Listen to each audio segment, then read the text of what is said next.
Dans l'actualité scientifique que Télématin couvre aussi, vous allez voir Laurence Beauvillard vous parler de certaines douleurs dont vous souffrez peut-être régulièrement. La migraine, par exemple, le mal de dos. Plusieurs millions de Français sont dans ce cas-là. Alors, ça pourrait être dû, entre autres choses, à la forme de nos vertèbres. Qu'est-ce que c'est que cette histoire? Vous allez voir, pour comprendre ce mécanisme, les spécialistes ont comparé nos os à ceux d'autres espèces et des espèces animales notamment.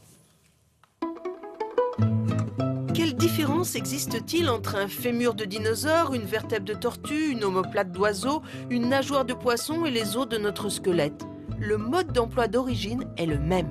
Tous les animaux qui ont un squelette osseux interne, donc des os dans le corps, partagent un même plan d'organisation. Tous ont deux paires de membres, alors ça peut être des nageoires chez les poissons ou des membres chez les vaches, les pattes, une tête, tous ont un crâne et une colonne vertébrale et des côtes. C'est vraiment le plan complètement partagé. Ensuite, au cours de l'évolution, des modifications vont apparaître et vont être conservées par l'évolution parce qu'elles sont pratiques en quelque sorte. C'est-à-dire que les nageoires qui permettent de bien nager vont se transformer en membres qui permettent de bien marcher. Mais on retrouve toujours le même type d'organisation. Le yak ici a un fémur. Nous, on a un fémur aussi. Tout est commun, tout est partagé, mais modifié. C'est-à-dire qu'on va retrouver par exemple les mêmes os du bras chez une vache, chez un lézard et chez un être humain.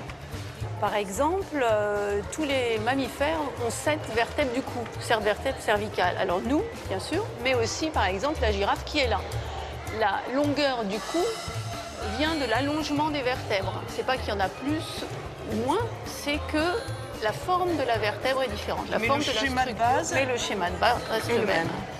C'est ici et dans la théorie de l'évolution des espèces que cet ostéopathe est venu chercher certaines explications sur les douleurs dont peuvent souffrir ses patients. Pour comprendre une douleur de cou et de migraine, ce que l'anatomie comparée, le muséum nous a apporté, c'est de comprendre qu'il y a eu une transformation du crâne et de la mâchoire de façon conjointe. Chez le singe, on voit qu'il a une grosse mâchoire et un petit crâne. Et chez l'humain, on a donc l'inverse, on a une petite mâchoire et un gros crâne. Donc toute la transformation va s'opérer là, puisque c'est là que la mâchoire rentre de plus en plus et toutes les tensions s'exercent là. Et donc pour libérer des migraines, il faut libérer cette zone-là, ce qui fait que la mâchoire se relâche et donc le sang, à nouveau circulant à la base du crâne, diminue les tensions d'une migraine, voire d'une céphalée, voire même les faire disparaître. La pièce anatomique flagrante qu'on a récupérée d'espèces précédentes, c'est le sacrum. Le sacrum, c'est une pièce au niveau du bassin, ce sont des vertèbres qui se sont soudées. Quand quelqu'un va souffrir du bas du dos, on va venir chercher cette pièce archaïque, ancienne.